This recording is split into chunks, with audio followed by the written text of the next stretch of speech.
All right, it is 5:33 p.m. on April 24th. I'd like to call the meeting to order. First item on our agenda is approval of the agenda. Can I get a motion to approve the agenda? I'll make that motion. Thank you. Second. All right, motion been made and seconded to approve the agenda. All in favor of approving the agenda, say aye. Aye. Any opposed, say nay. Motion passes. First thing on our agenda is the finance report and the 2024 annual audit. Karen, I can share whatever you want. Let's share the audit report. Okay, Okay, to start, for those that are online, can I get a thumbs up if it's do you see the audit report? Let me stop and start again. I'm never quite sure with this thing. Let's do it that way.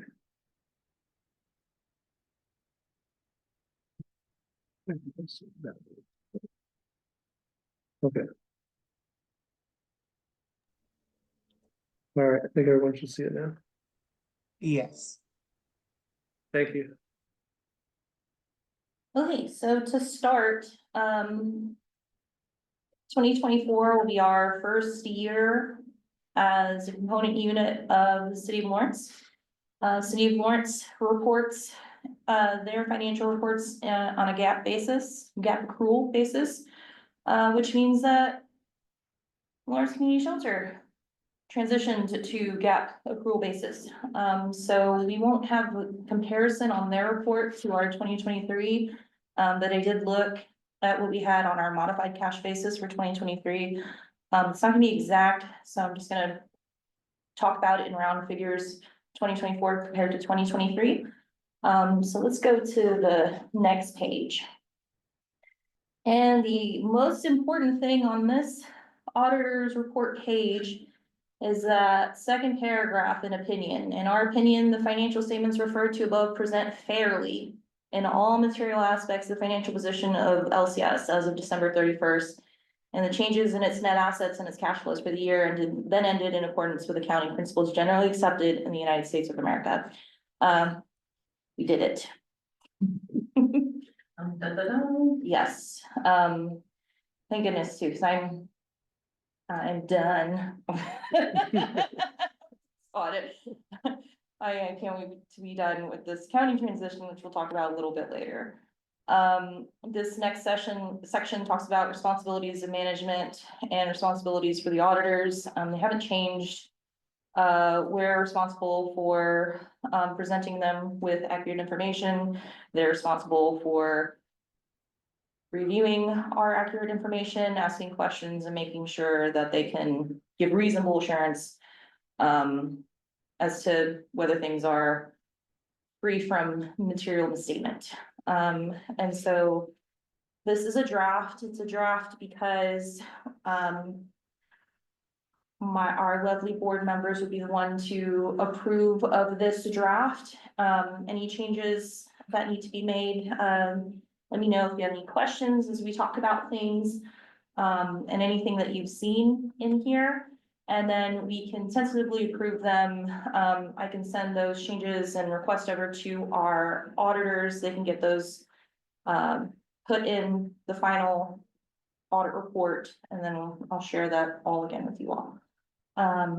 Okay, so let's go to the first page.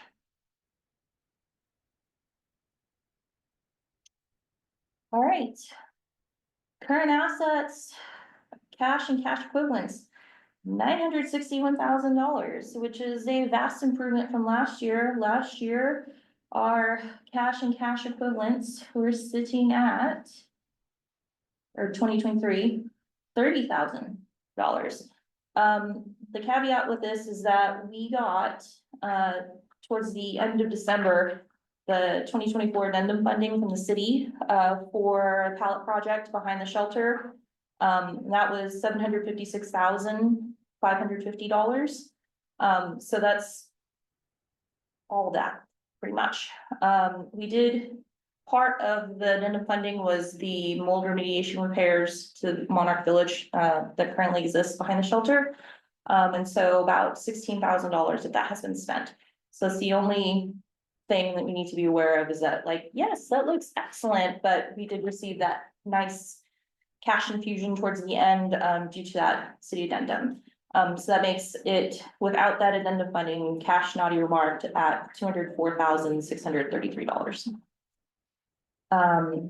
Because we are on a GAAP accrual basis, we have accounts receivable and grants receivable. So accounts receivable going into January, these are gonna be credit card deposits, so things that hit every action, which is our customer resource management software, donor management software. And so we had about $11,000 that were pending, have not deposited into our account. And then grant receivable, this is 2023 ESG funding remaining, 2024 CDBG and 2024 ESG funding remaining. Because of the transition in the year, so how those grants cross the year, because they start mid-year, they don't start at the calendar year. So that's grant receivables. And then we added our property and equipment. I'll talk about that in a little bit. Current liabilities, again, we're on a accrual basis, so lots of accounts payable. A large majority of that is going to be related to pallet projects, so PEC contracts the engineering firm. And the first half of the pallet PVC restroom that's gonna go back out for the shelter project. Then we had accrued payroll, so the majority of the payroll that hit, this was our first payroll with Accent. About 65,000, and then the associated payroll taxes, and then our notes payable portion. Long-term liabilities would be the lien that we have on the shelter with the city, which brings us to our net assets. So total net assets, we didn't have anything with donor restrictions, so it's all unrestricted. $3,768,047. Pretty good. That was an increase of $1 million year to year. Again, let's be mindful of that city addendum funding there. Do we have any questions on that page? No questions. Nope, okay. All right, statement of activities. So this is gonna be a little abbreviated. There's a little bit more detail on the following page, but we'll talk about this abbreviated version. Contributions between 2024 and 2023, we were down about 54,000. Grants and awards, we were up almost 3 million, due to the city funding and a little bit of the increase that we received in CDBG and ESG wasn't significant. Most of that is city related. So the net total that we're up for 2024 was about 2.8 million. In terms of expenses, we did increase services in 2024. So program services were up 1.47 million. M&G went up about 69,000, and then the fundraising is a percentage of all of the expenses. So that went up by about 21,000 between 2024 and 2023. So total expenses were up about 1.5 million for the year. So again, change in net assets is that $1,012,887. Any questions on this page? Okay. All right, so statement of functional expenses. This is just a summarized version of what I give you guys each month. The auditors are required to present it this way in terms of program services, M&G, and fundraising. Again, most of this is going to be percentage based and not like actual. I'd say that the actual, you can kind of tell. So as of, for instance, like the fundraising expenses towards the bottom where it says fundraising off to the left, and then the bank charges and miscellaneous, those were just dumped in the fundraising bucket. program services, you'd see, the only expense would be like, that's not transferred over into the other buckets would be program expenses, which were for hiring and then direct assistance. So things like that. So, for 2024, the incremental change between 2024 and 2023 for all of payroll, which encapsulates salaries and wages, payroll taxes, payroll advances, and employee benefits, we're up 1.2 million.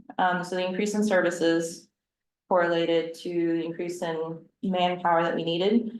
Also, I need to remind you all that we entered a collective bargaining agreement last May. So that also included some pay raises for our staff. And so minimum wage at the shelter is $20. As of 2025, it's $20.50. So that's reflected in here.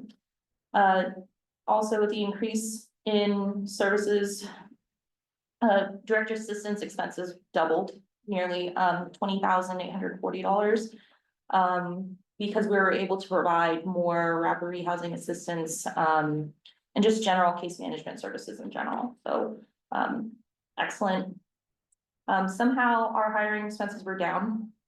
That's program expenses. That's something that I am trying to figure out how to recategorize in our current chart of accounts.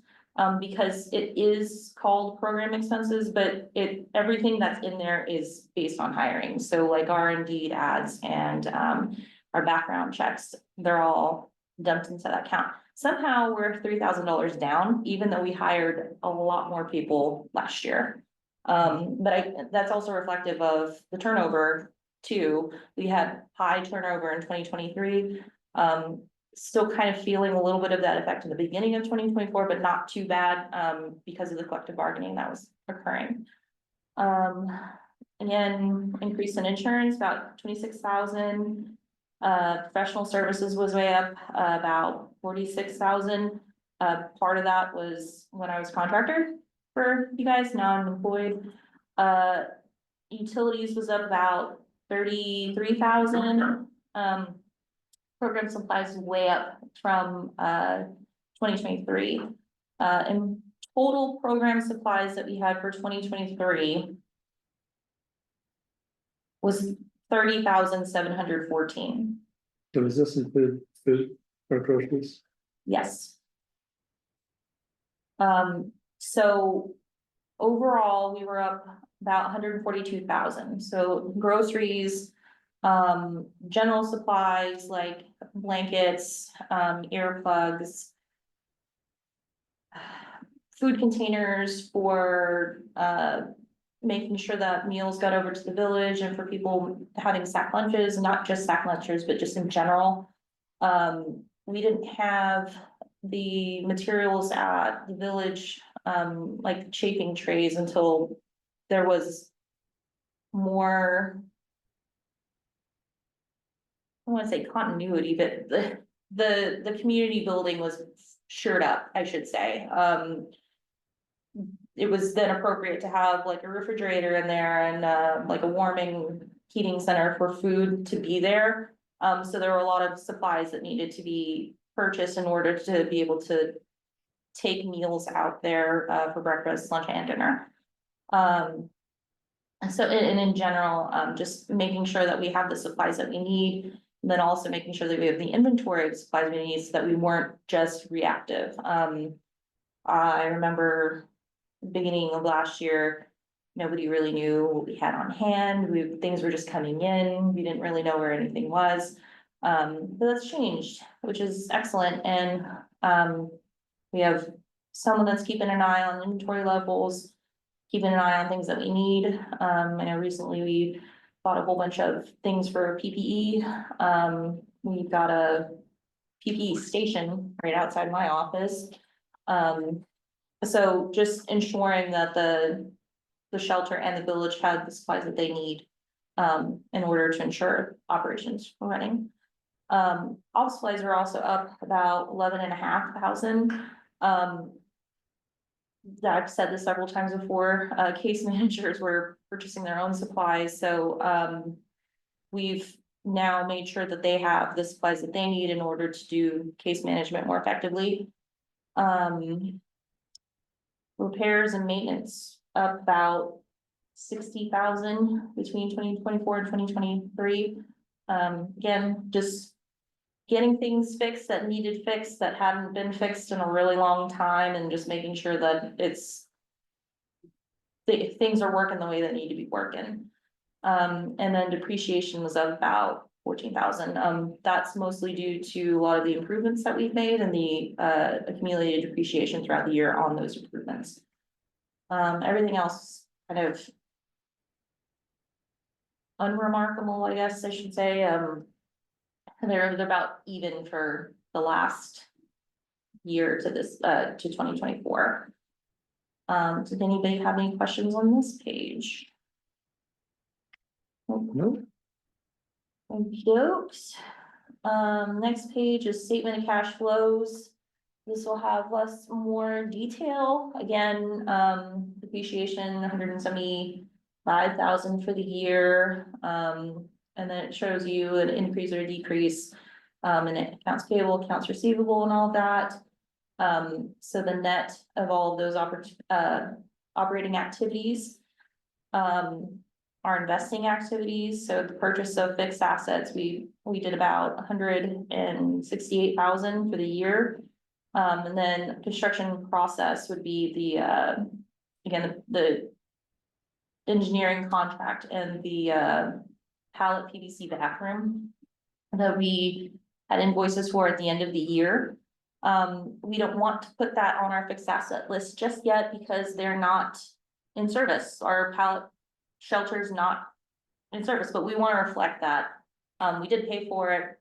It is technically an asset, because it's like, we paid for it, the services happened, but we haven't really reaped, like, again, it's not placed in service is the gist of it. Which palette?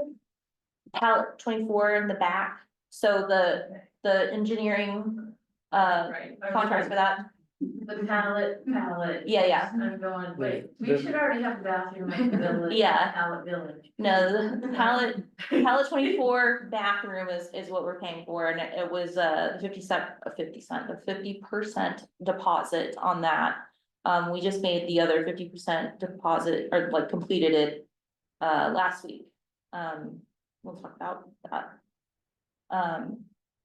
But again, showing what the cash and cash equivalents at the beginning of the year are, to what it was, the net increase and decrease in the net, in cash and cash equivalents, which come out to what we have on our balance sheet of 961,183. So, we paid $7,100 in interest, for our lien. That's really it on this page. Any questions on this page? Nope. Okay. All right, so the notes to financial statements. This first page, one of the most important things on this page is, again, the basis of accounting. 2023 was reported on a modified cash basis. And again, we're doing accrual basis accounting, in accordance with GAAP, so generally accepted accounting principles, which is how the city of Lawrence presents their financial statements. And so I suppose it was just easier for everybody if it was already in GAAP. Great for us because we wanted to go there anyway. So, so great. The next part was basis of presentation, talks about how there's net assets without donor restrictions and net assets with donor restrictions. We had no net assets with donor restrictions, so everything is unrestricted. From time to time, we use estimates, cash and cash equivalents. There were no cash equivalents as of December 31st, 2024. We didn't have any investments, something that we've been talking about. But we have highly highly liquid, I mean, cash is the most liquid, right? So we didn't have any investments other than, in our property. The next page, just talks about how we recognize revenue.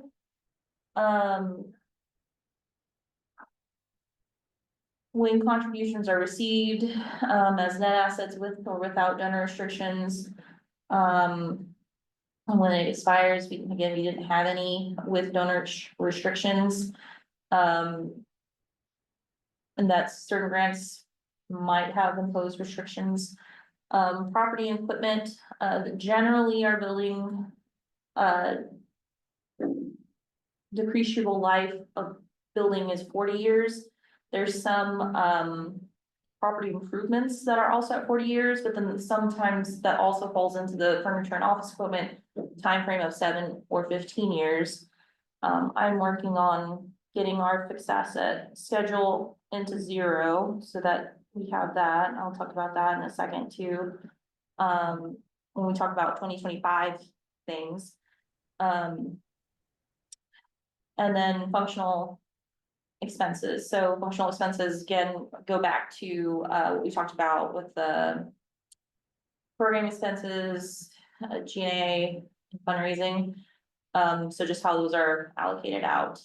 The next page. Because we got our audit done before the end of this month, we are still before our 990 deadline of 5/15, so it's likely that we'll have our income taxes filed by 5/15, so we should have our 990 soon. We've already signed the audit, or not the audit, the income tax preparation engagement letter, so that whenever that's ready, I'll share that with you guys. The next part is the concentration of credit risk. This was on our audit report last time. Pretty much the only thing that we have at risk is just that we have a lot of money concentrated in one bank. That the federally insured limit is $250,000 per banking institution. So we haven't experienced any losses in these accounts. We don't believe that we were exposed. But we have been talking about it, and we actually met with the bank last week. And so in order to mitigate that risk, when we have a large cash infusion from the city, which we currently had and have current, we want to make sure that all of our cash is insured. And we've talked to the bank. They have what's called an insured cash sweep program. So we'll be starting that soon. And what they'll do basically is take any amount, well, they'll take all of our cash. We're not setting a peg balance, so there's gonna be 0 in our accounts. The rest of it is gonna be insured, so 250,000, I assume, would stay at Bank Midwest in an interest-bearing account, with the rest of the cash going to other institutions, also an interest-bearing account. So we are going from non-interest-bearing accounts to interest-bearing, which I'm super excited about, because now we're allowing this money that we have to work for us, which is another way of helping offset costs or pay for costs and yeah. Okay, so property and equipment. We are up in building and improvements about 90,000 from the previous year. And then furniture and office equipment about 78,000. A large portion of that, is cameras for the village. We spent about $40,000 on cameras and cabling at the village to make sure that we can monitor things effectively. We have a security monitor out there, as we do at the main shelter. It's a nice thing to have. Overall, we are up about 287,000 in fixed assets. That also includes that construction in progress that we have on the books of that 119,320, because it's not lease and service. Again, depreciation expense for 2024 was about 175,000. due to those, improvements and cameras and other things that we've had to purchase. What we have is all liquid because it is cash. That's essentially the next section. And this last page talks about our notes payable. The schedule looks a little different than it did in 2023. If you were to do a comparison, our years 2025 through 2028, the amounts are different, because we had to rehash our, amortization schedule with the city. Back when things were confusing and things were just happening automatically, we ended up paying advance payments to the city for our lien. And so what I had worked out with the city is that anything that was in excess of what we should have been paying were principal payments. And so future principal maturities summarized below are different than they were last stated on 2023. You will notice though that in 2028, we have that balloon payment due of $291,628. That's that. Again, the assets, we don't have anything restricted. So we're total net assets of $3,000,007. Risk management would be like lawsuits or, we had like an insurance claim. We didn't have any of that in 2024.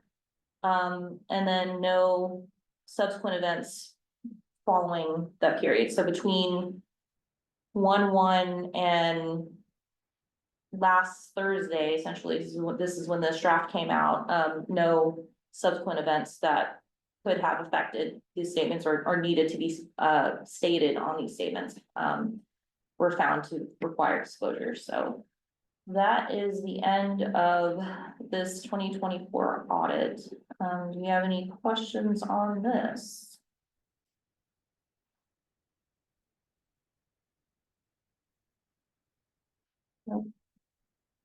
Doesn't look like it. Okay. All right, is there anything that you guys wanted to discuss? Is there anything that you guys think that the auditors need to take another look at? I have just one thing. And I noticed it after the fact, so I'm okay with just having it journal entry this year for correction. But on the statement of financial position, there's this $124. It's page 5 of the total report. Yeah, $124.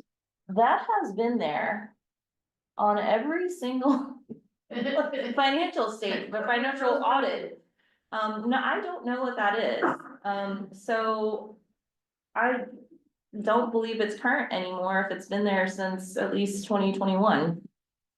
So, I'll talk with them on that. We get that corrected in 2025. That way it doesn't affect 2024. I mean, it's a small amount too, so I'm not too concerned about it, but it's just enough to bother me, you know?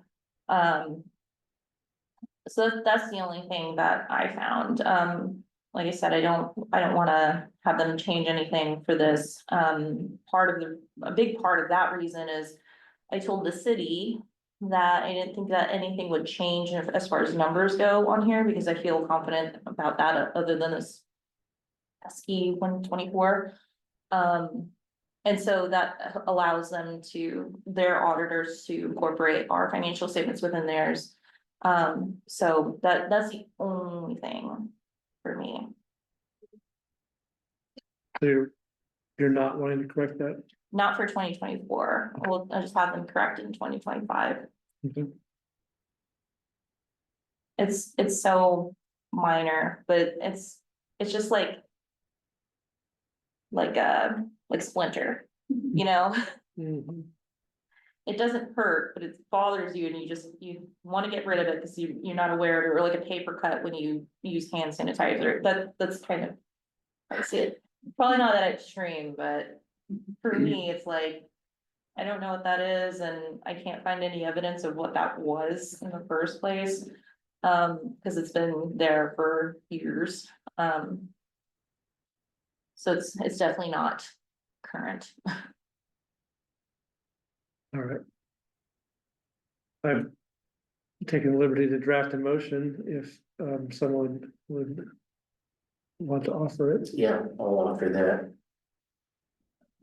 I move that the board accept the audited financial statements for the year ended December 31, 2024, as prepared by Cummins Kaufman Schmittling CPAs PA, including the adjusting journal entries incorporated into the final financials, and authorize the executive director, James Chisholm, and board president, Charlie Bryan, to sign the related management representation letter, including, if minor, non-material edits are made to the final audit.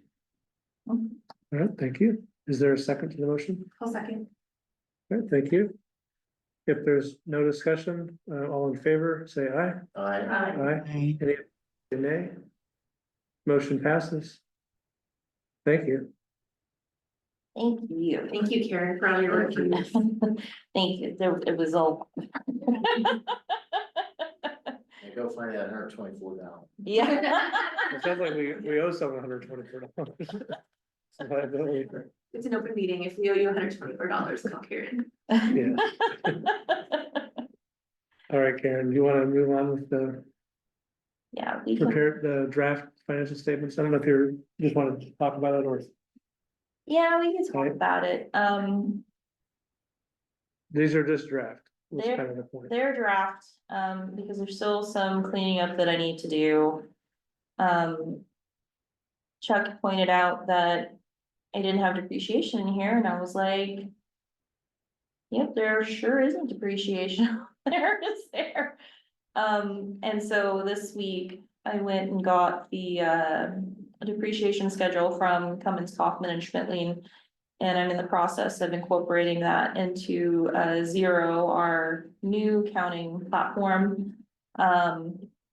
Using their residual book values and accumulated depreciation. With Zero starting depreciation as of 1/1/2025, so nothing to establish. I've mentioned this in the previous meetings that this has been a nightmare transition because of all of the Excel magic that I've had to do in order to get information in here so that it's meaningful for you guys. The thing that's been the most difficult for me is transitioning the history and just making sure that that comes in, and you'd think that'd be straightforward. I thought it'd be straightforward, it's not straightforward. So I'm still in the process of getting that done. Now that we have the journal entries from Cummins Kaufman and Schmittling for this financial audit, I'll be incorporating those into it. So I do anticipate that next month I will be completely done looking at old stuff. And I can focus on 2025 and then getting our chart of accounts updated so that it provides more meaningful information to us in terms of budgeting and what we're spending where and that kind of stuff. And also still figuring out how to associate costs that are purely the village portion versus the shelter, so payroll and some supplies. I know this year people that have been purchasing supplies for the village have been better about like letting me know that this is for the village, it's not for the shelter, it's like going there. And making sure that the orders are separate. It's not like we're ordering one big order and then some of it is going to the village. Like there's much better communication across the board of like what things are purchased and where they're going. So I'm trying to make sure that I can put together more meaningful information for you all. as this is our draft ending, March 31st. What's presented here is, I think is reasonable, when I say that there's things that I need to clean up, it's more, what was trying to get things entered and reconciled, some things came in duplicate. I've eliminated so there's a few things that are still not wrapped up, but, let Is me, lunch and meeting actually an account? it is. Interesting. It is, and so. That is not really meaningful, is it, other than, that $71.45 was spent on a lunch meeting, so. Because there's times where maybe we have, maybe like an employee appreciation event that's not on there, but it would be captured in that account. And so sooner that I can get to doing that, the sooner I can make this more meaningful. And also making sure that everything that we have budgeted still lines up so that we know what we budgeted for, so that the mess that I'm trying to sort through and keep things where they need to be. We are, as of March 31st, about 14,000 in other professional services. Part of that is for strategic development, because the city has us under contract with the goal of reducing our reliance on them. So we have hired a consultant to help us better market ourselves, better position ourselves for asking for donations. Currently we have a social media campaign that's going on, so that consultant has helped. We've also refreshed our website. That's part of other professional services, and we've also hired a social media manager on a contract basis that would be encapsulated in there. Salaries and wages are always gonna be our highest expense through March, 191,000. That's actually not right. Is this for the month of March? Yeah, this is Yeah. for the month of March, yeah, so I think if you scroll down, do I have all of it? Nope, for the month ended. Well, that's not helpful, is it? So is the format on here? Are you gonna try to make it similar to the Kindred reports? Is that how you would like to see it? Well. Well, I definitely like to see a variance report, Mhm. so we know like what's our budget, and where are we, how far are we from the budget? Like a year to date, or, Uh, Like right now, we're 16% through the year, so how are we based on? I mean, personally, I kind of like to see it as a monthly basis and also the year to date, So, so, yeah, I think that's. but I wasn't sure what the zero software capabilities are. let me. I think Kindred also they had a comparable to the previous year. Yeah, Not sure if that was valuable to people.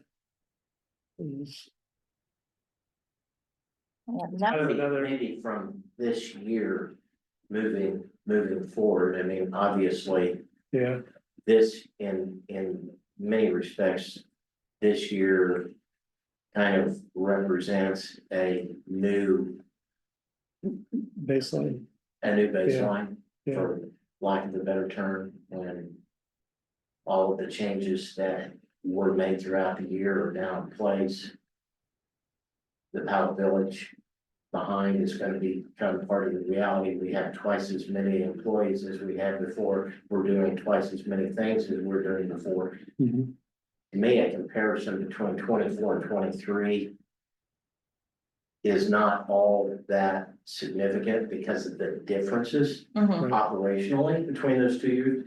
But from this year moving forward, we really will be comparing more apples to apples, in my opinion. So you would still like to see a 24 to 25 comparison, or would the budget to actual be more valuable to you at this point? Comparison to the budget would be the most valuable. Okay. That's kind of my opinion. I think it's, the reference to the previous year is okay, but Yeah. if we can get kind of a monthly sense of what the budget looks Yeah. like every month, Yeah.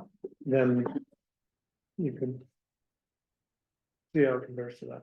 Okay, And the year-to-date is nice in case, like, sometimes your revenues or expenses might not hit on the month you thought they were gonna hit, but you can kind of see it on a year-to-date column.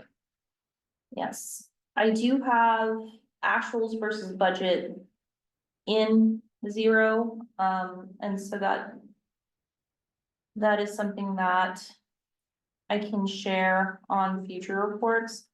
I can also do month to month comparison, at least like a look back, so for like the last 3 months, you would see what it was. There's a lot more versatility in terms of reporting available to me in zero. I can also group things differently than this is just basic how it spits out for us. But there's more customization that's available. So I haven't quite gotten to that point yet. So like all the payroll related expenses could be, Yeah, Grouped. it was grouped and you could see like, okay, for like health benefits and payroll taxes and overall what payroll is. Is that something that you guys would like to see? I'd definitely like to see that. I Okay. think the payroll is hard to kind of get a grasp on it here because it's a little scattered. Yeah, it's in alphabetical order. Yeah, Whereas before it was based on the account numbers. I've kept the account numbers from Kindred, they're just not shown on here. I mean, I don't wanna, it's obvious if it's not meaningful to you, like the account description is more meaningful to you, but. Yeah. Okay, so group, like salaries, workers' comp, health insurance, yeah, payroll taxes. That's what I would assume are all the payroll expenses. okay. Group payroll, another.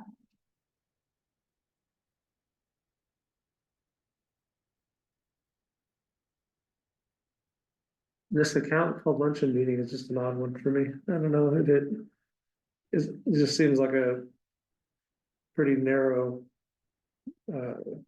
classification of an expense. It's very specific. Yeah, I mean, it's just unusual to see that fine detail. Mm-hmm. I mean, if it's around staff appreciation or something that's a little more open to how we're spending money, Mm-hmm. that would make more sense to me than if it's a luncheon meeting. But this particular expense was staff appreciation, a promotion for an individual, and celebrating by taking them out to lunch. Mhm. And so that's what that is.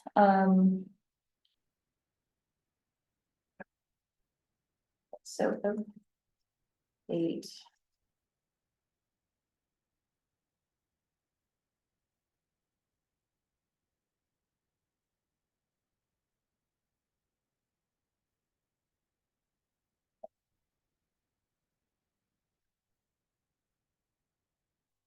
I mentioned in exec committee, excuse me, for facility. Facility, gas, electric, water, and trash does not incorporate internet. Right. Internet to me is a utility, and so. For my next trip, I will be figuring out how to take the internet piece out from our budget. So that it can be included down on the utility line essentially. And then also kind of listing them out rather than it just being, like, I would prefer to see gas, one line, electric, one line, water, one line, so you could see what those expenses are, and then it grouped up, kind of how we talked about payroll as like utilities, so you can see what that overall is. I feel like that would probably help us budget better too. Would you put telephone in there too? Yeah, and telephone. And telephone, service fees is also kind of vague. Um.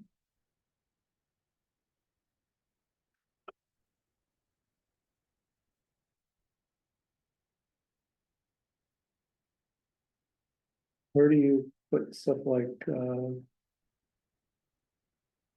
licensing? What software licensing, is that going in? Yes, software, yeah, I've put it in, computer internet IT for now. Okay. I did want to split that out though, so that you could see if we're spending it on software licensing or if we're buying, computers or monitors or other peripherals for computing.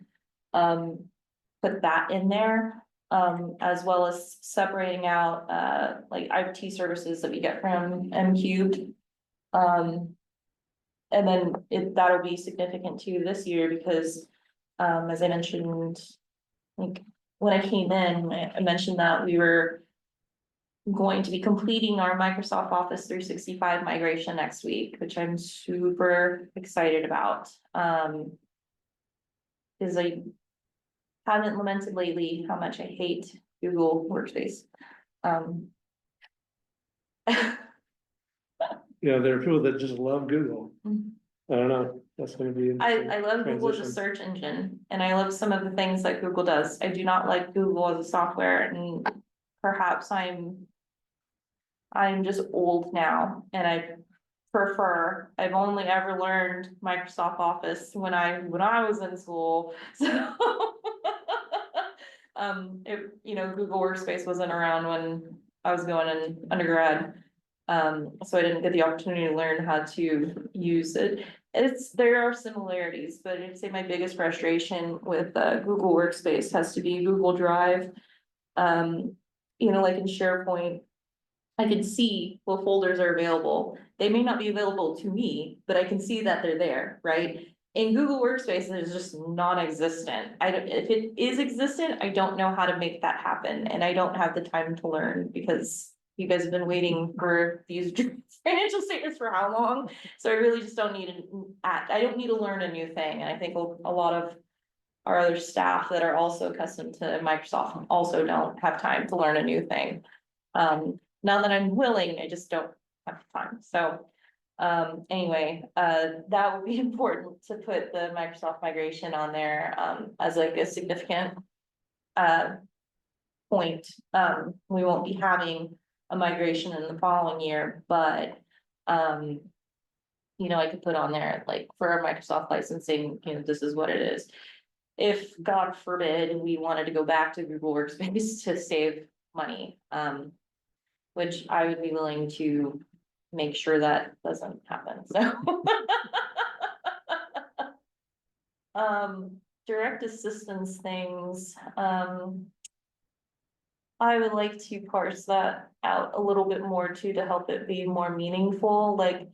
As for instance, like the housing assistance, rental assistance fee, like everything that is basically rapid rehousing related could be grouped together as a rapid rehousing type.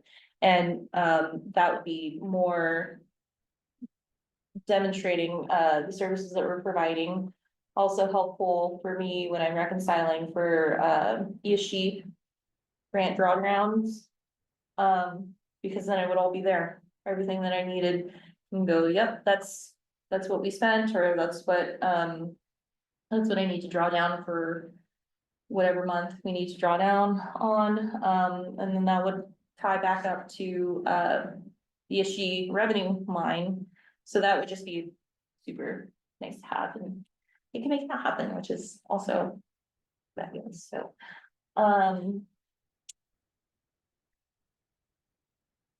For facility general supplies, I think perhaps what that means could be. Could have other. Like subcategories, so general supplies would be the grouping, and then, you know, whatever we're spending a lot on.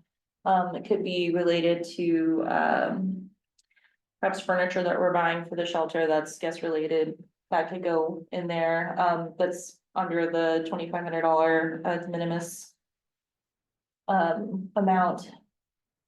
And then, you know, like if we need to buy more blankets and stuff, I think it just would be more meaningful. The other thing that's not on here, that is on my to-do list is to get our in-kind. So we've received several, or I should say, we've received a few £1,000s of food from harvesters, that have been invoiced to us at zero. So I need to go and find out what the per pound rate is so that that can be reported and captured on there. Both as a in-kind donation and a grocery expense, so that that's reflected. The same with our other in-kind donations, you know, the clothing that we've received at the shelter. I've not had the chance yet because this is, again, been a nightmare. Sounds like you got a lot that you need to get I, done. Is in April, are you thinking we're gonna get one that we can yes, approve? yes.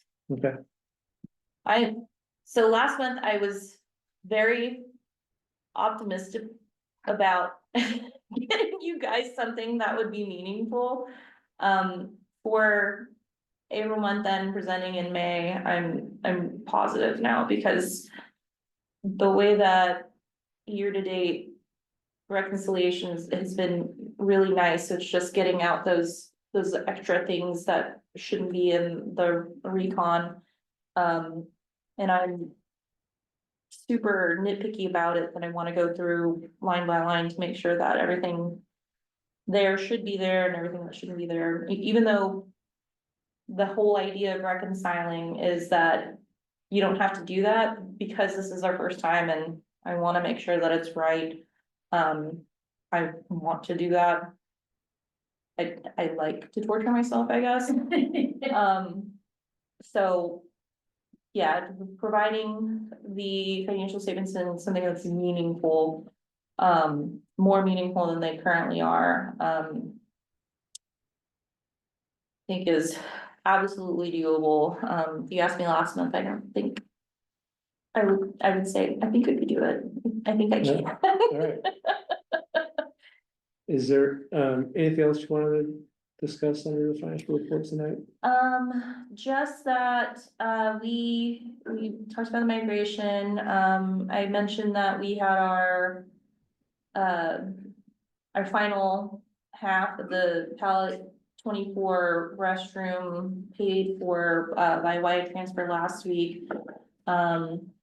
We did finally secure a contractor, to start, construction on a pallet shelter. I don't know when that's starting. I would anticipate sometime early next month, which is next week, but we haven't received a schedule yet. But a contract is signed. So we're moving. We were at a standstill. I think a large part of the standstill was not only finding a contractor, but making sure that we had the money to do it. Here for the last quarter, we were surviving off of the addendum funding, which, as I mentioned before, was earmarked for pallet shelter and the Monarch Village remediations, the amnesty lockers and such and such. And so we didn't feel confident. First, we needed to obtain a contractor, and then we also needed to make sure that we had money to pay them during the process. And it got down to the wire. So now we have our first and second quarter payments from the city. That we feel confident moving forward, starting and completing the project out back, the shelter. So that's that. We have our migration next week. I mentioned that I need to get our fixed asset schedule into zero, so that depreciation show wasn't on these draft financials for the month of. I was just gonna point out, kind of, to kind of back up what you just said, Okay, the end of March.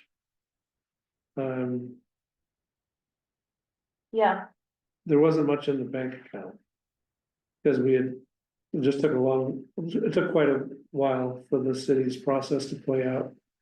For us to get started with the funding for 2025. So, but that has been rectified. And both quarters have now been received, so Yes. the balance is now sitting at 1.5 million. So if you're looking at that, worried about it, no need to worry about it anymore. But it did feel a little tight again, and it was like this time last year, we had a similar scare. mhm, You were like. "Who can-" yes, Okay, yes, and especially because, so March 31st. Was a Monday. Yeah. And then that following Friday, April 4th, was payroll. Yeah. Which that was not enough. For and the payroll. deposit made it on April 3rd, so tight. Very, very tight. Anything else? No, I welcome your comments though, suggestions on what you would like to see on the financial statements, if you guys think of anything else in the meantime. Because I would like that in advance, but of course, we can always tweak it some more as we move forward, but it is helpful to just kind of like be like seeing it this way, you know? Definitely not right now, because, yeah, but. Yeah, All right. got a tall order, but I'm good.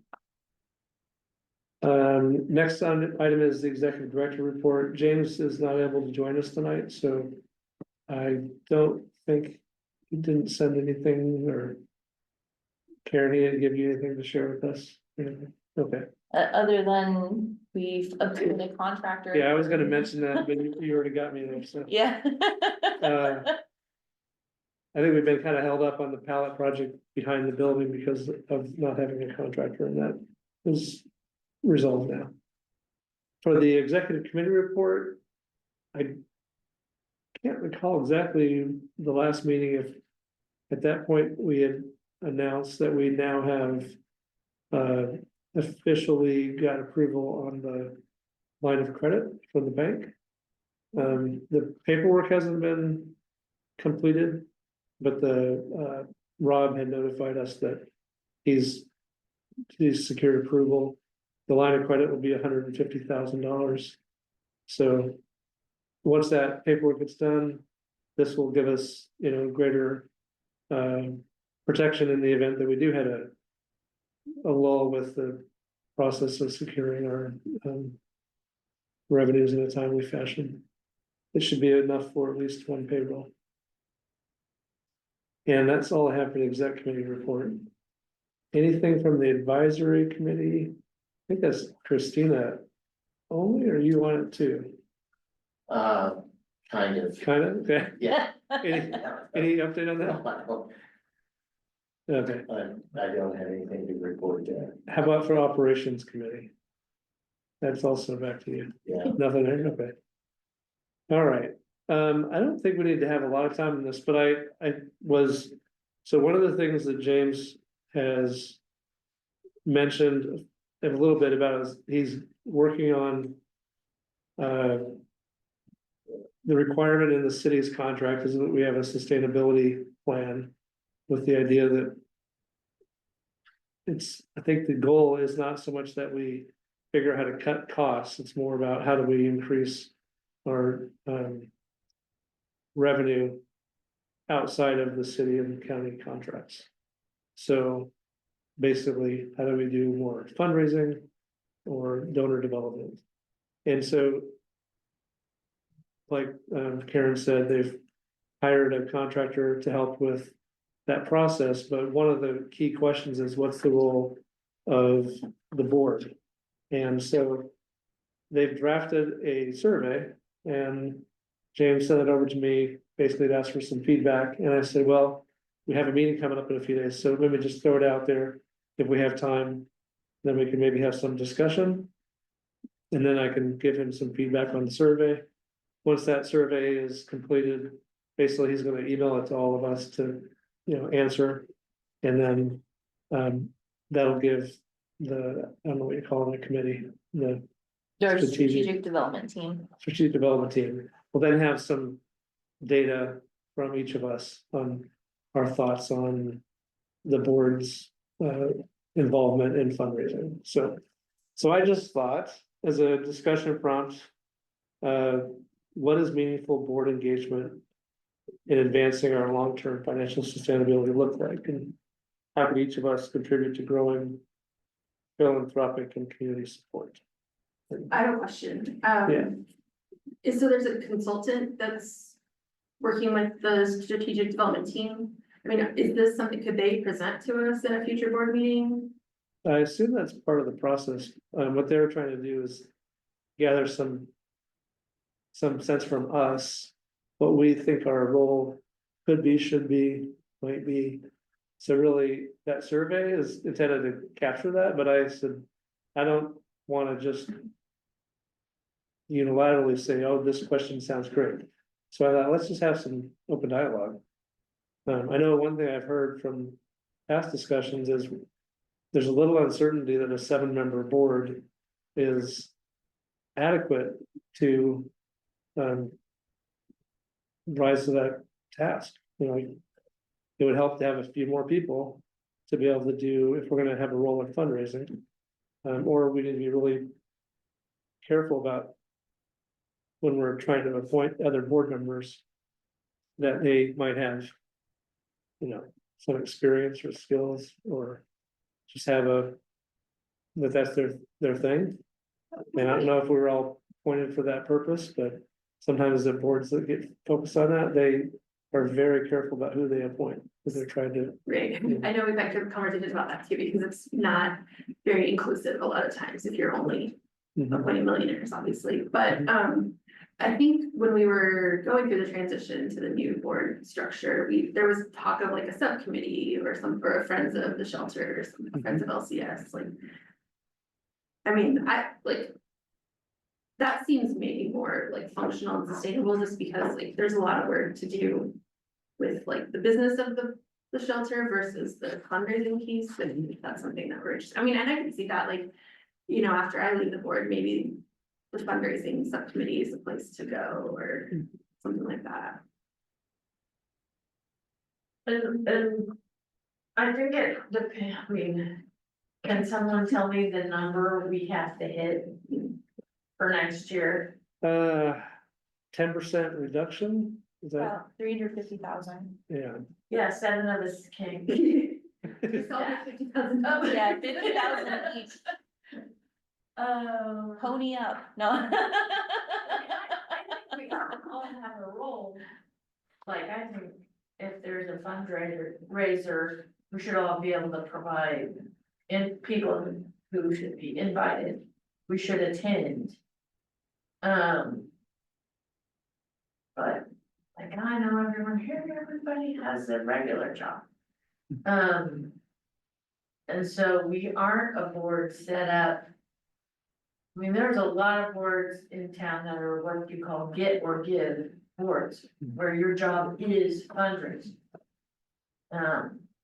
That's not what the city set up here. Right. And so I agree, we need to come up with another, so this is a governance board and that's a fundraising board, or, whatever we need to do, but we need more people.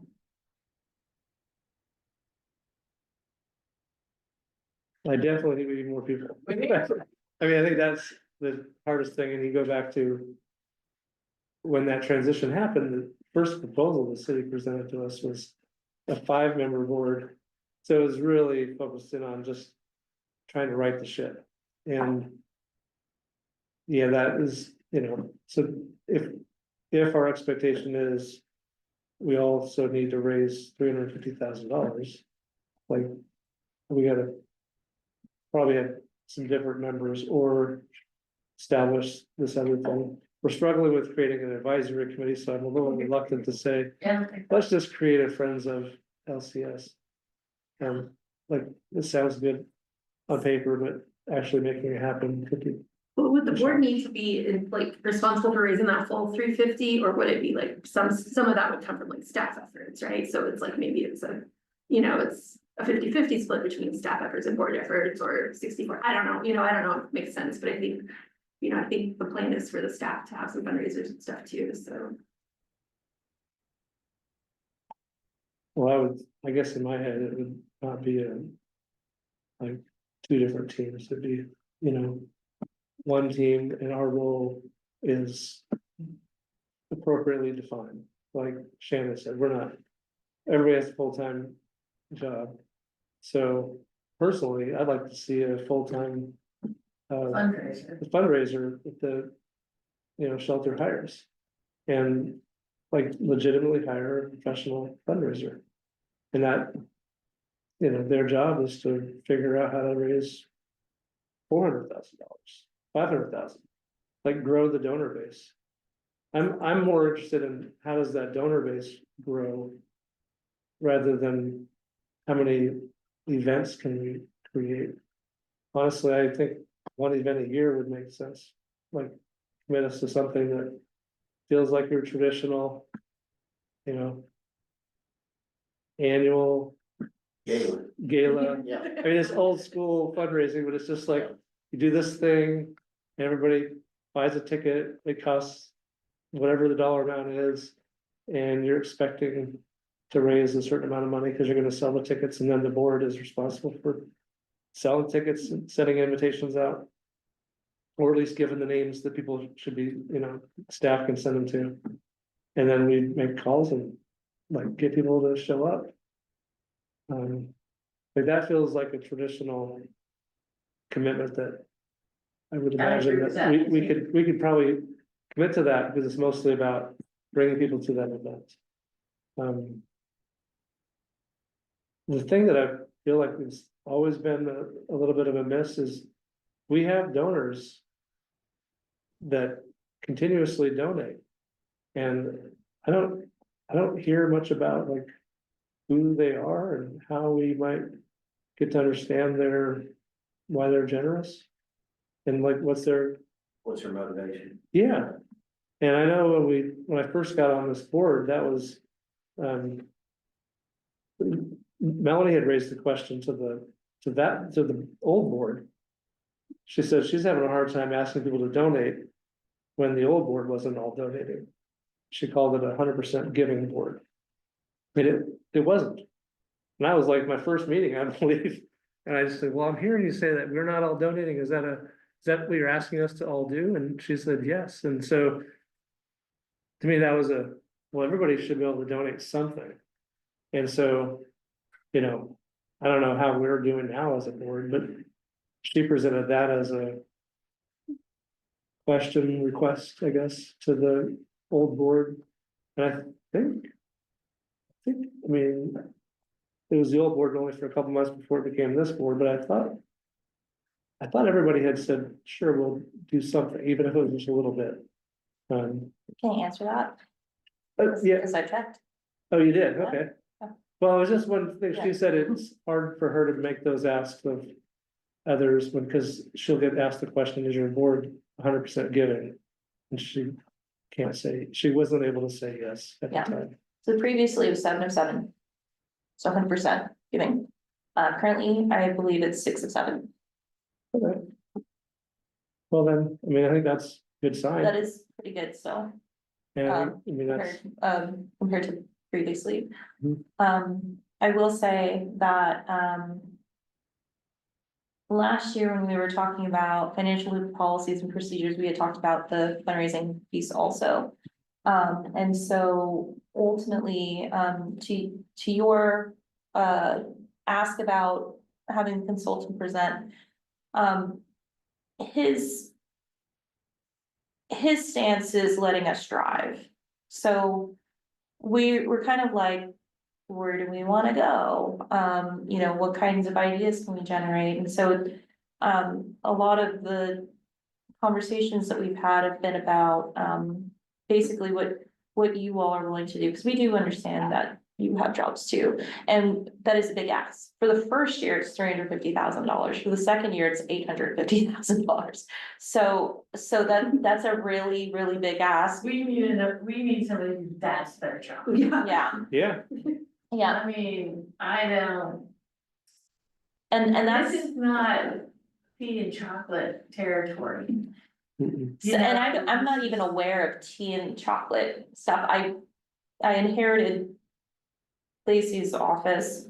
And so those materials were in there and I was like, I don't know what this is. I don't think anybody on our strategic development team. I'm on that, know how to facilitate that or what that was.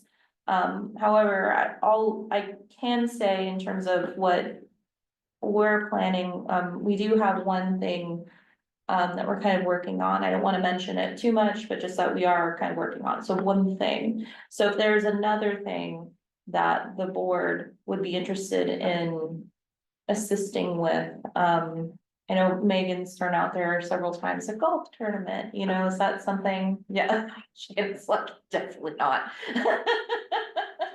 Well, I mean, a golf tournament is expensive.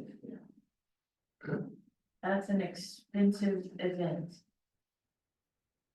You know, I'll just give you two quick examples of a couple of nonprofit organizations that are incredibly successful raising money through an annual gala. You're one of those, Ballard Center. And there's another newer one in Kansas City called Hub Argentine. Have been personally involved in Hub Argentine, just had their first one ever. We raised $200,000 that night, and that was their first ever. Wow. And the Ballard Center galas are getting up into the $300,000 to $400,000 range. So there's a big opportunity through that type of an event to make a pretty big swath in one night. You know, with something like that. Not that it's cheap. It's not as expensive as a golf tournament, I'm sure. But I am a little biased this way because I am involved in those. The Ballard Centers had, I think this will be either our 7th or 8th, something like that. I've been involved in every one of them from day one. The very first one we did was $100,000. So you know, when I say $300,000 to $400,000, that wasn't that wasn't the first one. Yeah. You know, but they just incrementally, you know, increased each and every year since that time, and they just appear to me to be a really good way to put a pretty substantial dent in the amount of money that ultimately needs to be raised. Another byproduct, but the byproduct of those is what's so significant. So, and I'll try to do this quickly, but the general way that they're done is that there's tables set up, tables of 10, and we get either individuals or businesses to sponsor a table. So the people that are coming in, it doesn't cost them anything, right? Okay. Like, I've got a table, it's $1,250, and I invite 10 people to sit at that table. That doesn't cost them anything. They're gonna be encouraged to bid later, you know, Oh, like have an auction. auction. Okay. Really the fund the need auction is where you make the most money. You're not giving anything away. You're not buying anything in that auction. You're at a $10,000 fund and need level, $5,000, $2,500, and so on, and people are just raising their paddles at those levels. But the byproduct is that so many of those people that attend that event, that it didn't cost them anything to come attend and hear the story. That's the big deal. Hear the story. Why is this important? Why is this worthy? This cause, why is this worthy of you considering to be financially supportive of that? The byproduct is so many of those people then become donors to that entity. Part and parcel of what they gave that night at that gala. That gala may have raised $275,000 that night, but so many of those 100 people, and then 120 people, and then 200 people, and last year, I think, at the ballot, I think we were close to 400 people in that room become themselves ongoing donors to that, and that obviously is a nice windfall as well. And then they come back again the next year, and in fact, I'll be honest with you, I'm up to 3 tables now at that. Okay, I'm up to 3 tables. And the reason I went from 1 to 2 is because everybody that came last year made sure they got invited, but now I got more people I want to invite. So now I got 2 tables, and all of them, I didn't have to invite them again. They called me. Oh. That's it.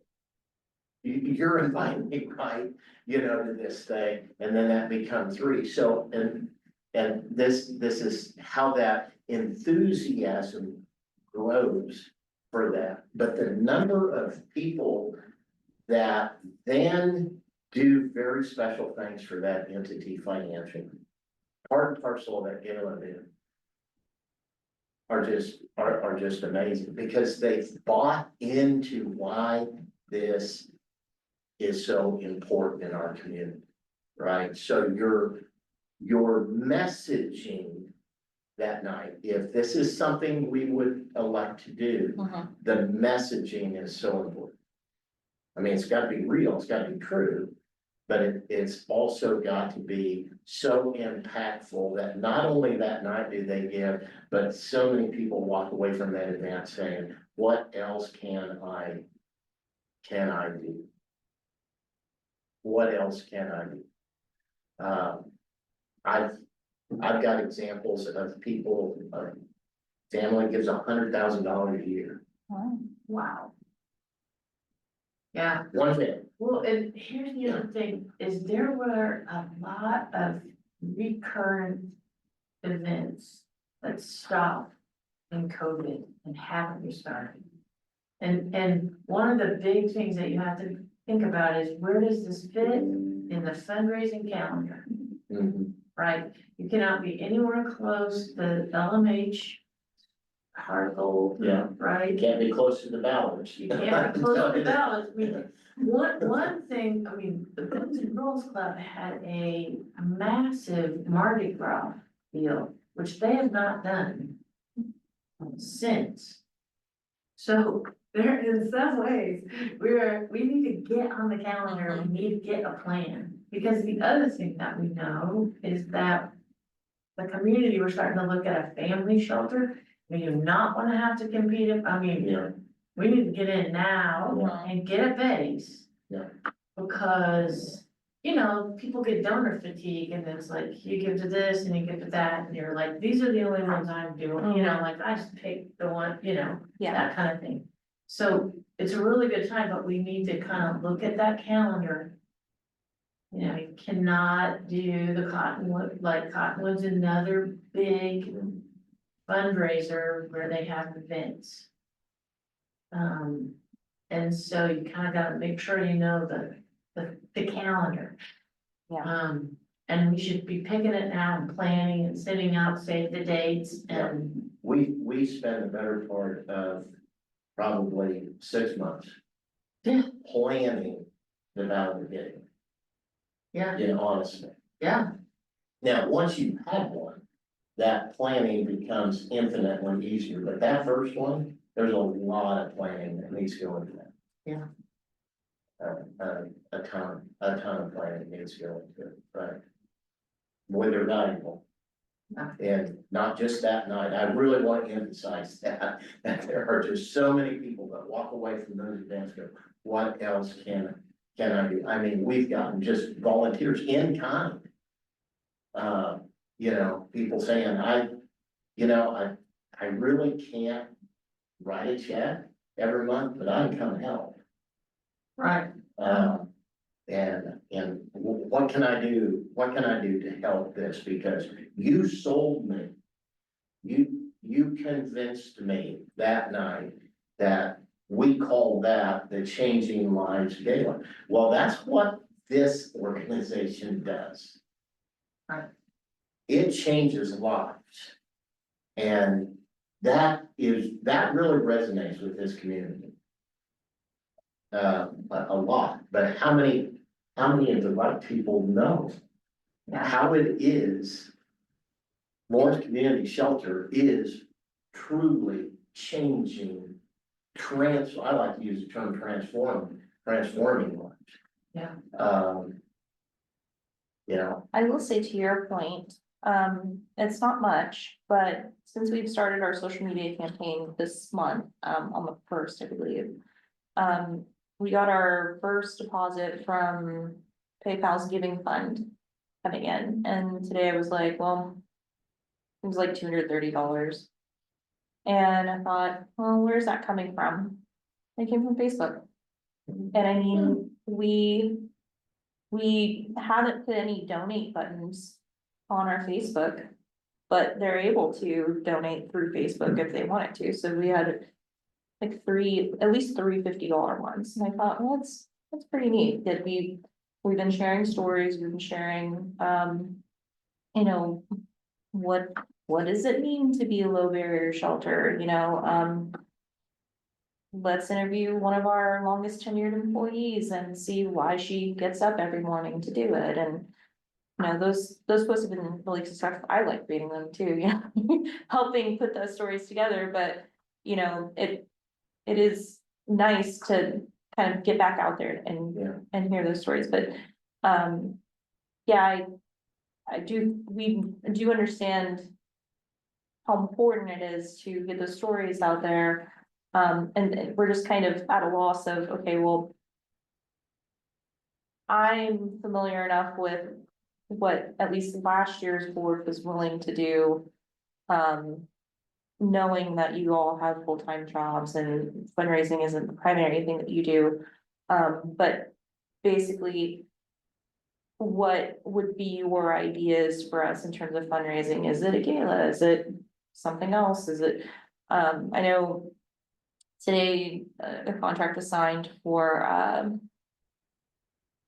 silent auction that is put up around town, and we would get 25% of the proceeds. And minimal effort from us, no effort needed at all from you guys, other than maybe visiting the business. But we would just set up the table, and then there would be a silent auction for whatever sports memorabilia items up for auction. what is this, where is this from? I don't know who it is, but I know we sent a contact. Megan said, yeah, I spoke with this person, and basically they have sports memorabilia items and they're just set up. And then I think we get like a percentage of whatever the auction is, but all we have to do is set up a table for it. And with our tabling stuff, so I thought that was neat, that's a minimal effort thing that can be ongoing. I know I've been attending webinars and going to things and also pitching training events for nonprofit connect. Okay, Yeah, I hate to interrupt you, but this is my problem, like. We need this is a big nut that we have to crack. And you are already working on cracking a big nut for us, which is giving us good information about our financials. Yeah. And I really don't like the idea that you're also trying to do fundraising. I think that's one of those things that those are, two core functions that we don't need somebody stretched too thin to do. Yeah, I totally agree with you.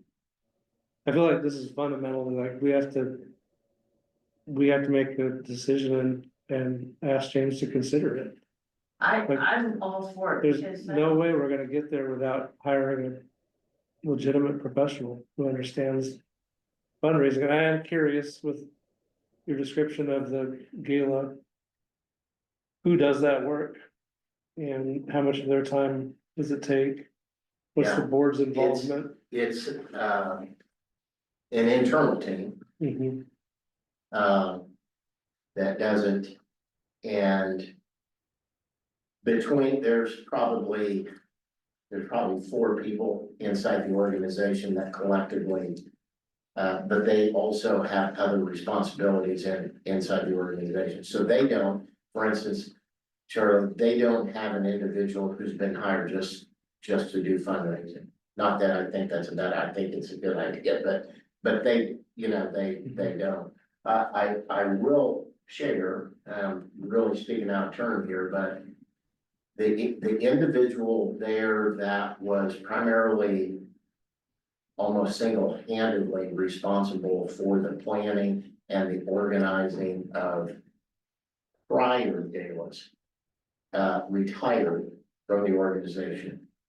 And she was asked to help Hub Argentine plan their very first one.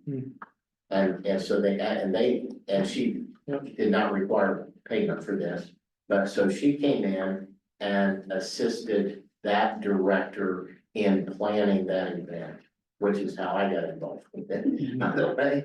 And I would, if our organization made the decision somewhere along the way to have a similar type of gala, I would enlist her to help us plan at least this first one, for sure. But that's really part and parcel of, that's just for that event. Which it can be a tremendous fundraising event in and of itself, but that's not everything that we're talking about here. Right, what we're talking about here is actually having potentially somebody on staff who, that's what their job is, that's what their fastball is, and help us get down the road, because this is a big number. It's a big number. And it's going to get bigger. And it's gonna get. Well, bigger. what you're sharing just, I think, confirms to me, there are people that know how to do this. There are people that. They know how to do it really well. And if anyone thinks they can pull it off, that doesn't know how to do it, that's just disrespectful for those professionals that know how to do this. Yeah, So. well, and we could either hire somebody part-time to be that, or you could do a, fundraising / grant position, because you also need to be doing a lot of grants, and I don't really know who writes your grants right now. And yet, okay, see, this is what I'm saying. Yeah, I think I think that's part of some of the issue that we just don't know.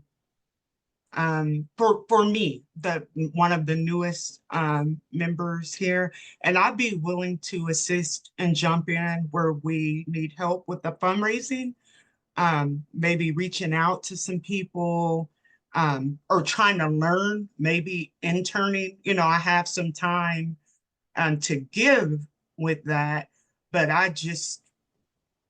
where do you start? And that's what I'm hearing a lot of, but I know the big thing is we do need to start, but I'm willing to help if there's someone to reach out to. Like I said, if we get someone, I have some experience with marketing, and, reports and things of that nature. So I'm willing to help. I just need help of even how we get going. Thanks, Chacona. I'm kind of curious if you're willing to, maybe facilitate a connection to your persons. Well, I want to be clear. I don't. Yeah, yes, to answer your question, but she would not be a person to hire in this role. She would be the person that if we decided that one of the things we're going to do to raise money is have a gala, have a fundraising gala, then I would get her to help us plan that event. Okay. Because she has planned so many, not just for Ballard, but organizations, Big Brothers Big Sisters once upon a time, an entity in Topeka. That was I can't ever remember the full name of it, but it was a domestic violence, organization that had a gala. She just has a lot of experience, planning these things. She's not looking for a job. She wouldn't take a job. But if we decide, let's say if the person we hired for fundraising decided that having a gala of that nature and that sort was something we want to do, then I'm getting her to help us organize that. And she would do that for us, and she would do that for me. And the other person, we need to obviously have a conversation with James, but the other person is Elizabeth Huber. Yeah. And although she's not on the board, she has a lot of experience being a fundraiser. Fundraising, Yeah. absolutely. Yeah. And so she can help us find the right person and know what we're looking for, because that's not my skill set. Going back to Rebecca's comment about the friends of idea. Would it make sense to try to pull some of these people together and create something that looks like that, or what are your thoughts on that? Well, now I'm thinking maybe this first event, because John's like so inspiring, this first event maybe is how we build up some of those friends or something. Yeah. I mean, I think the next step is let's have a conversation with James about where do we find Okay. funding to fill the slot, and whether that's fundraiser slash donor relation slash grant writer, or some kind of part-time thing, but I mean, nobody stormed Normandy without a general, right? Yeah. I mean, and we are not prepared for, this is a major, major undertaking, and we do not have the right people. This is their expertise. This isn't the first time they're trying to learn how to do it. And the number we're talking about, if you were saying to me, we need $50,000 to $100,000, I'm like, okay, we could probably figure that out. 7 of us and you, right? Right. You're saying by less than a year from now, because it's almost May, $350,000. we need $350,000. We need a general for this effort. Okay, well, just wanted to bring up some more opportunity for discussion. I'm gonna give him some feedback on the survey. I do feel like maybe being like asking, put on there this question of, do we need to hire a staff position or a consultant or something that seems like something. Or if there's an interest in gala, we put that as a very specific question on the survey. I think having like sort of like options, like what are some things you'd be interested in participating in would be helpful, Okay. because it's so wide open then. Okay. Yeah. Well, I had I think there was 7 or 8 questions on there. And I just thought, let's have some discussion and then that'll give you a better framework for how to give feedback on the survey. And I assume they're gonna push that out to us fairly quickly, as soon as I give them some reaction to it. So maybe in the next week or two. I don't think we have anything left on the agenda, unless someone else has something they wanted to bring up. I will say that, the prospect of finding someone else to hire would cause more stress. Yeah, I can understand that. There's been some discussion with the city about their expectations for us to post very specific jobs that were outlined in our contract. And it's somewhat difficult to imagine bringing on new staff when you're also thinking in the less than, 9 months, our funds are gonna be cut.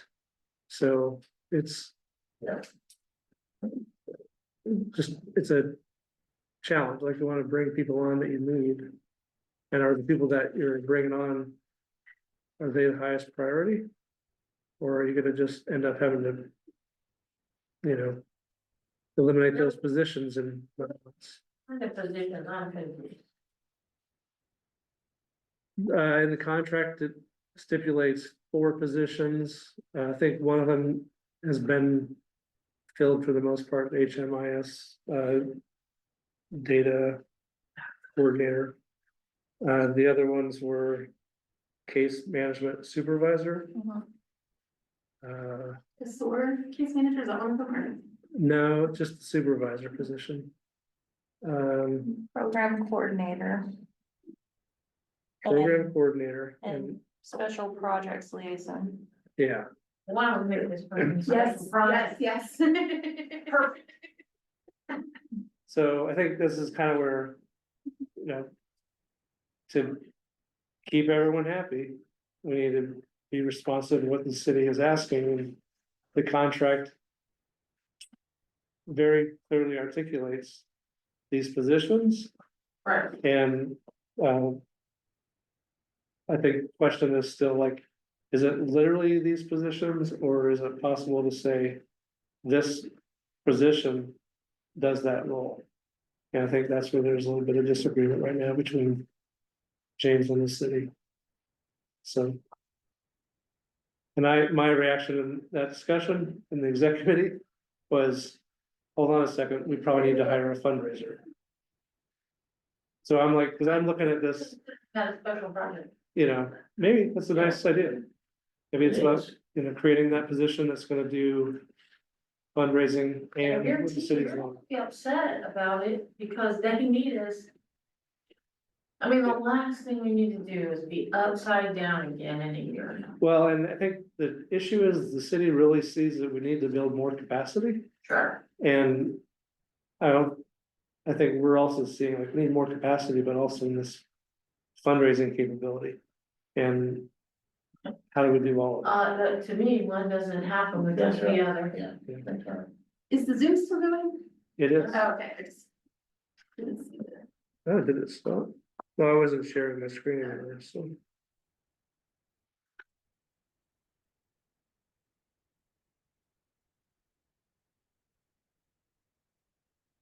Anyway, anything else to talk about?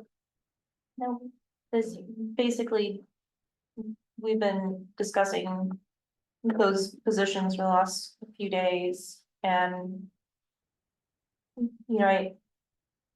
I'm not on the board, but I don't disagree with you guys, and there's really one on there that I see is like, yeah, we need to hire. I kind of also see maybe some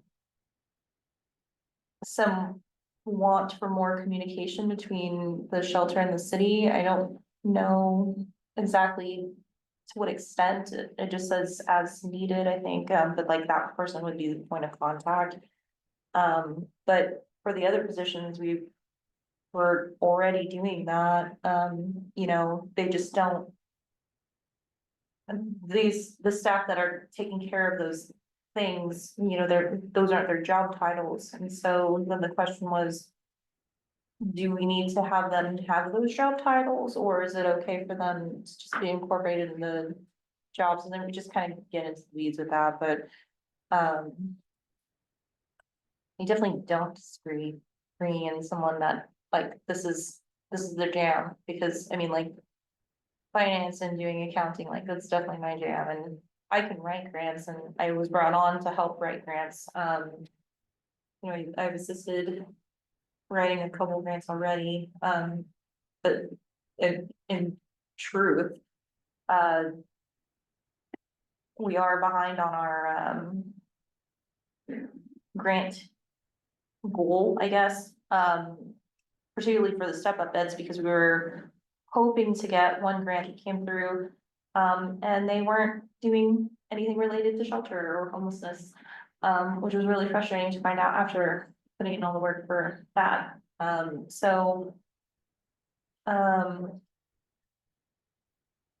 Yeah, like doing that and then also trying to get this accounting transition in. It's always one of those things where I'm like, okay, when this happens, then.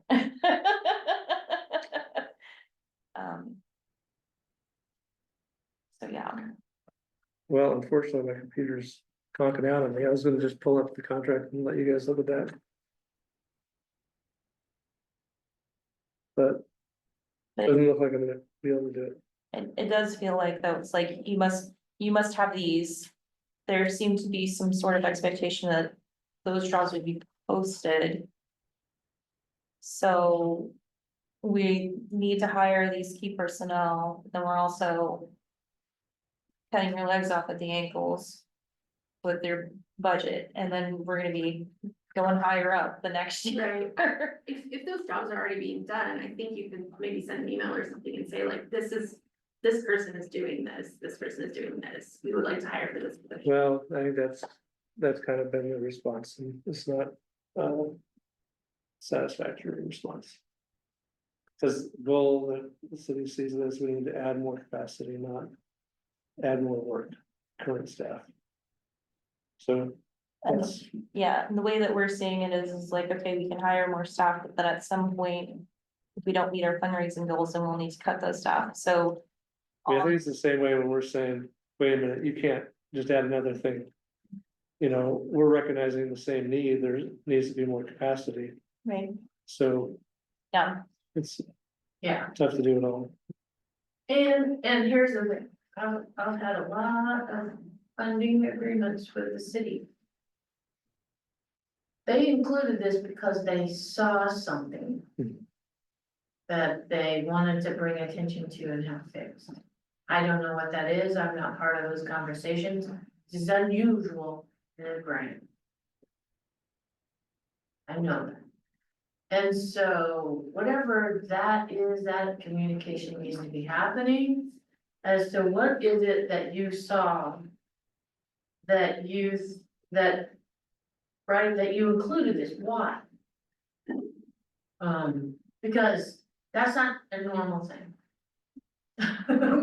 And so they saw something, or there was something that bothered them. And, you know. As my beloved mother used to say. He or she with the gold gets to make the rule. Right? I kind of agree, cause I mean, if we're the contractor, they're the ones sponsoring the work. So if they want it in a certain way, we have to be responsive to that. All right, well, any other discussion tonight? I move, we adjourn. All right, Second. motion's been made and seconded to adjourn. Any discussion? All in favor, say aye. Any opposed, say nay. All right, Got that done. Motion before the passes. announcement. Yeah. They turn the lights off. meeting adjourned.